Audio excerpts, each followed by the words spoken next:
நீ நல்ல புள்ள நல்லாதான் பேசுறடா, ஆனா நான் திமுக அடிமை. இப்படிப்பட்ட ஆளுகளுக்கு தான் நம்ம மாறுதலை கொண்டு வர்றதுக்கு நான் அன்னாசி பழம் தான், பலாப்பழம் பின்னாடி வந்துகிட்டு இருக்காப்ல. Let's go holidays. It's time to travel beyond the boundaries. Mister கோல்கட்ல தான் வாங்குறேன். ஏன் தெரியுமா? சாதாரண ஆயிலை விட சமையல் டேஸ்டாவும் இருக்கும், ஹெல்தியாவும் இருக்கும். குறைந்த விலை, நிறைந்த தரம். தங்கள் தேவைகள் அனைத்தும் ஒரே இடத்தில். ஜெயச்சந்திரன். நான் சத்திரன் எல்லாமே என் தம்பி மாதிரி சாணக்கிய நான் ஒரு கேள்வி கேட்கிறேன். எல்லாரும் தனித்தனியா நிற்போம். 75 ஆண்டுகள் கட்சி ஒரே சின்னம், புறையோடி போன சின்னம். 5 ஆண்டுகளால் நீங்க சாதனைகளை சொல்லி வாக்குக்கு காசு கொடுக்காம வாங்கப்பா. இங்கே அரசியல் எப்படி கட்டமைக்கப்பட்டிருக்கு?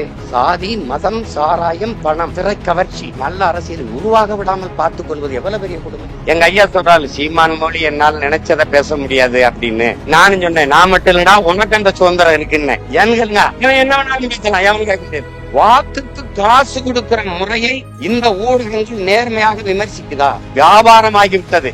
தலைவர்கள் 100 கோடி இந்த தொகுதிக்கு, அப்பவே தெரியுது. அப்ப 150 தொகுதி, ஒரு தொகுதிக்கு 100 கோடி, 150 கோடி முடிஞ்சு. வாக்கை பெறுவது வேறு, வாக்கை வாங்குவது வேறு. ஊடகங்கள் பொய் பேசுவதை விட புரணி பேசுது. ரொம்ப ஆங்கிலத்துல சொல்லலாம் டிஜிட்டல் புரணின்னு. இப்ப உங்களை பத்தி அப்படி அவர் சொல்லியிருக்காரு, உங்களை பத்தி இவர் இப்படி சொல்லிருக்காரு. கள்ளச்சாராயம் குடிச்சு செத்தவனுக்கு 10 லட்சம். நாட்டின் பாதுகாப்புக்கு போய் நின்று செத்து வந்த வீரனுக்கு எத்தனை லட்சம்? கள்ளச்சாராயம் அங்க கள்ளக்குறிச்சியில யாருக்கு ஆச்சுறது? மாவட்ட ஆட்சியர் உடனே மாற்றம். அங்கீகரிக்கப்பட்ட கட்சி உதயசூரியன், ரெட்டலை, தலைமறை, கை 3 சின்னம் முதல் நாள் வந்துருது. முதல் பெட்டியில என்னோட மைக் சின்னம் 8வது பெட்டியில இருக்கு. அந்த மைக் சின்னமும் 2 கீழே பொத்தான வச்சதுனால பார்க்க சீப்பு மாதிரி ஆயிடுச்சு. எது என் சின்னம்னு தெரியல. ஏன்னா வேட்பாளர் எங்க ஐயாவை போல புகழ் பெற்ற ஒரு முகமா இருந்தா, ஒரு தலைவரா இருந்தா, இது ஐயா செங்கோட்டை நிக்கிறாங்க போடுவோன்னு. எதுவுமே எல்லாம் புதுசு. அதுல தேடி 36 லட்சம் பேர் போட்டு என்னை அங்கீகாரம் பண்ணுவாங்கன்னா, என் மக்கள் முன்னேறுதலை விரும்புகிறேன். ஓட்டுக்கு காசு, அதெல்லாம் சும்மா. இந்த பண அரசியலை வீழ்த்தி மாண்புமிக்க ஜனநாயகத்தை மலர செய்யற கடமை நம் முன்னாடி ஒவ்வொருத்தருக்கும் இருக்கு. பணம் தான் அரசியலை தீர்மானிக்கும்னா முதலாளிகளுக்கான அரசியல் கட்டமைக்க ஒழிய உழைக்கும் அடித்தட்டு மக்கள், பாட்டாளி வர்க்கம், உழவர் குடிகளுக்கான, அன்றாடங்காட்சிகளுக்கான, 80 விழுக்காட்டு மக்களுக்கான அதிகாரம் இருக்கு. அப்புறம் மக்களாட்சிங்கிறது வெற்றி சொல்லாயிரும். அதனால நல்ல அரசியல், நல்லதை செஞ்சா. இப்ப நான் தான் கேட்கிறேனே, நீங்க 5 ஆண்டு ஆட்சி முடிய போகுது. இப்ப 26ல இப்படி வச்சுக்கிறோம், ஒரு வெளிப்படையா ஒரு பந்தயம் வச்சுக்கிறோம். 5 ஆண்டு ஆட்சிங்க அருமையான, கொம்பனாலும் குறை சொல்ல முடியாத ஆட்சியை கொடுத்துட்டேங்க. நான் தான் நம்பர் ஒன்.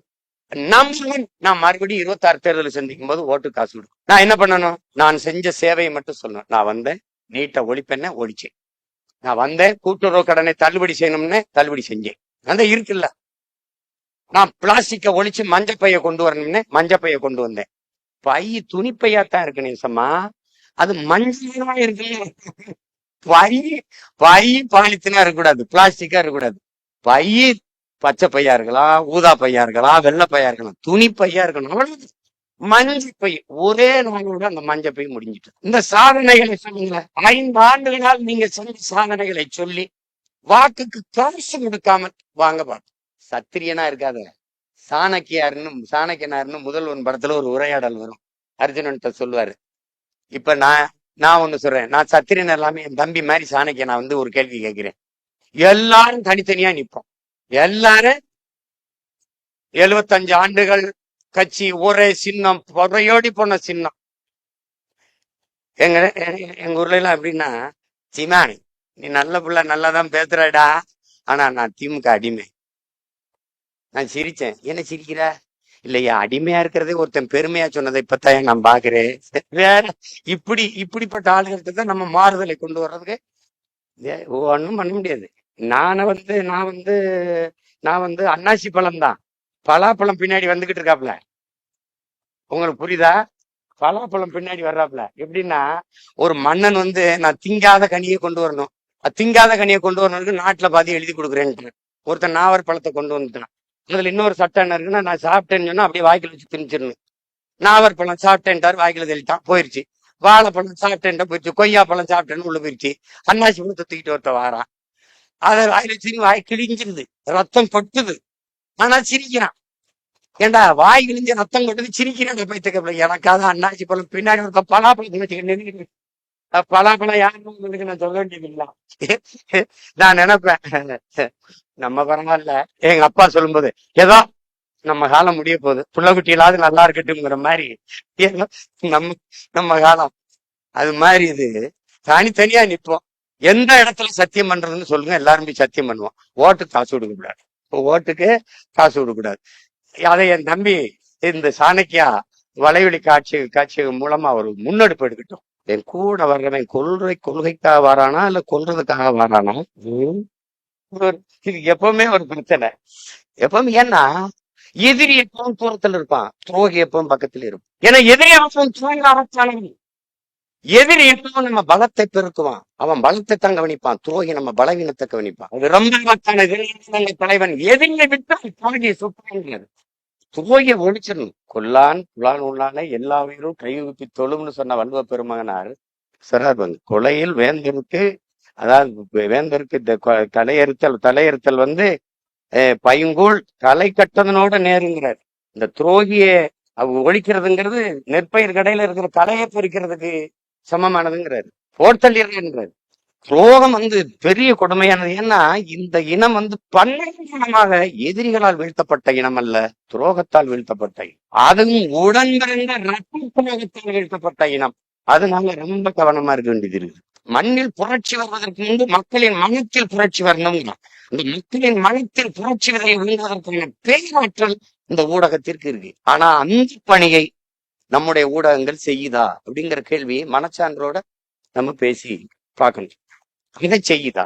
தேர்தல்ல நீங்க ஒரே மாதிரி கருத்து கணிப்பு இருக்கும். இது 4 விழுக்காடுங்குது, இது 5 விழுக்காடுங்குது, இது 7 விழுக்காடுது, 8 விழுக்காடுங்குது. என்னை என் மேல ஒரு பெரிய தீண்டமே இருக்கு. இதுவரை மற்றும் தான் இருந்திருக்கேன் நான். இதுவரை எல்லா கட்சிகளும் மற்றும் பலம், இதுவரைக்குமே மற்றும் பலன்ல தான் நான் இருக்கேன். வாக்குக்கு காசு கொடுக்கிற முறையை இந்த ஊடகங்கள் நேர்மையாக விமர்சிக்குதா?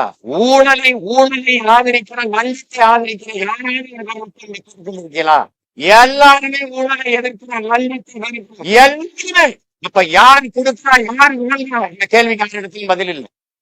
எல்லாருமே ஊழல் பிடிக்கலாம், லஞ்சம் பிடிக்கலாம். தெரியல.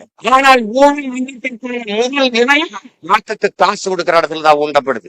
இன்னைக்கு நேரத்தில் இந்த அம்பேத்கர் காலத்துல ஆரம்பிச்சிருக்குது. இது மதிப்பு மிக்க நம் உரிமைகளை சில உற்றுத்துண்டுகளுக்காக விற்பதென்று அவமானகரமான நபரை எங்கள் தாத்தா தெரிவித்திருந்தாங்க. முத்துராமலிங்க தேவர் ஓட்டுக்கு காசு கொடுக்கிறவன் போய் அந்த காசை வாங்கி கொண்டு ஓட்டு போடுகிற தேச துரோகிங்கிறார் அன்னைக்கு. ஆனால் அந்த தேச துரோக திட்டத்தை இந்த நாட்டில் நாம் எல்லோரும் செய்து கொண்டிருக்கிறோம். இந்த நாட்டில் தேர்தல் தூய உள்ளத்தோடு தன்னலமற்ற மக்களுக்கு சேவை செய்ய வேண்டிய ஒரு மாபெரும் புனிதமான அரசியல், அறிவியல் புவியியல் போல ஒரு வாழ்க்கை அரசியல். ஒரு மனிதனின் பிறப்பிலிருந்து இறப்பு வரை எல்லாவற்றையும் தீர்மானிப்பது அரசு, அந்த அரசை தீர்மானிப்பது அரசியல். ஆனால் அந்த அரசியல் வியாபாரமாகிவிட்டது. தலைவர்கள் 100 கோடி இந்த தொகுதிக்கு, இப்ப எல்லாம் செய்தி வருது 30,000 கோடி தேர்தலுக்கு ஒதுக்கி வச்சிருக்காங்கன்ட்டு. அப்பவே தெரியுது. அப்ப 150 தொகுதி, ஒரு தொகுதிக்கு 100 கோடி, 150 கோடி முடிஞ்சு வாங்கிடுறாங்க. வாக்கை பெறுவது வேறு, வாக்கை வாங்குவது வேறு. மக்களுக்கு சேவை செய்து நன்மதிப்பை பெற்று வாக்கை பெறுவது வேறு. அது இறந்துருச்சு அந்த காலம். வாக்கை வாங்குவது என்பது 500, 1000, 200, 300. உங்கள் மனச்சான்றை சுற்றி சொல்லுங்கள் பெருமக்களே.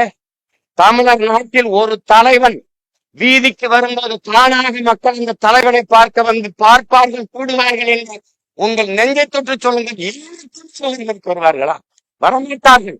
அதிகாரத்தில் இருப்பவர்கள் 200 ரூபாய் கொடுத்து கொண்டு பெண்களை வெளியில் ஊடகம் போய் எதுக்கு வந்திருக்கிறிய? பதாகையில எழுதியிருக்கிறது என்னங்கிறது யாருக்காக நிக்கிறது தெரியாது. எவ்வளவு 200 ரூபாய் கொடுத்துட்டாங்களா? போகும்போது தருவாங்க. இவ்வளவுதான். எனக்கு என்ன வியப்புனா, இங்க நான் கூட சொன்னேன், அது கூட எல்லாம் விமர்சிச்சாங்க. நீங்க ஏப்பா பீகார்ல இருந்து ஒருத்தரை கூட்டி வரீங்க, எங்க கிட்டயே ஆள் இருக்குப்பா நல்ல தேர்தல் வியூக வகுத்து கொடுக்கறதுக்கு. இன்னும் கூட வியப்பா இருக்கும். எனக்கு வந்து அதிமுகல எங்க ஐயா செங்கோட்டையன் எல்லாம் தாண்டி ஒரு வீக வகுப்பாளர் இருக்கிறதா எனக்கு தெரியல. அந்த தொகுப்புலயே வருது பாருங்க, அம்மையார் ஜெயலலிதா எத்தனை மணிக்கு எந்த இடத்துல எங்க பேசணும், எங்க இருந்து எங்க பயணம், எங்க ஓய்வு, எங்க உணவு, எல்லா திட்டமும் அந்த மூளைக்குள்ள இருந்து வந்தது. உலகத்துக்கு அறிவை கடன் கொடுத்த இனத்துக்கு அறிவு சொல்லி கொடுக்க ஒருத்தர் வர்றாருன்னா வேடிக்கையாத்தான் இருக்குது. அதுல எங்களுக்கெல்லாம் ஒரு விமர்சனம், இந்த விழாக்களை பங்கேற்றதுக்கு அப்புறம் வரக்கூடாதுன்னு தான் என் தம்பி முதல்லயே அவன் போய் அந்த விழாக்கள்ல பங்கேற்று வந்துட்டான். நான் பெரியாரை எதிர்க்கிறது யாரும் சொல்லி கொடுத்து எதிர்க்கிறேன்னு நினைக்கிறாங்க. நான் படம் பார்த்து கதை சொல்லல, படிச்சுதான் பேசுறேன். படிச்சு என்னுடைய கருத்தை எடுத்து வைக்கிறேன், இதுக்கு பதில் சொல்லுங்கிறேன். அதுக்கு இப்ப இந்த விழாவில பங்கேற்று இருந்தேன்னு வச்சுக்கிறீங்களா, என் தம்பி மட்டும் அந்த விழாவுக்கு போகாம இருந்திருந்தான்னு வச்சுக்கிறீங்களேன், ஒரு வாரத்துக்கு நாங்க தான் தலைப்பு செய்தி பாடுபொருள் பரம்பொருள் சிவன் இல்ல பரம்பொருள் சீமானா இருந்திருப்பேன். அப்படிதான் இருந்திருக்கும். நம்ம பொதுவா எப்படி பாக்குறோம், நம்ம பத்திரிகைகள் முன்னாடி எல்லாம் ஒரு தவறை செய்யறதுக்கு முன்னாடி பத்திரிக்கையில வந்துட போகுதுன்னு பயப்படுவாங்க. பத்திரிக்கையில வந்துட போகுது அப்படின்னு. இப்ப பத்திரிகைகளுக்கு தெரிஞ்சேதான் நிறைய தவறுகள் நடக்குது. அப்ப நம்ம என்ன தோணுதுன்னா, இந்த ஒரு நல்ல அரசியலை உருவாக்குவது, ஒரு நல்ல ஆட்சியை அமைய செய்வதுங்கிறது ஒவ்வொருத்தருடைய கடமை அப்படின்னு நினைக்கிறோம். போராடி விடுதலை பெற்றோம், அதுக்கு செக்கெழுத்திருக்கோம், சிறைப்பட்டிருக்கோம், தூக்குல தொங்கியிருக்கோம், வதைப்பட்டிருக்கோம், மிதிப்பட்டிருக்கோம்.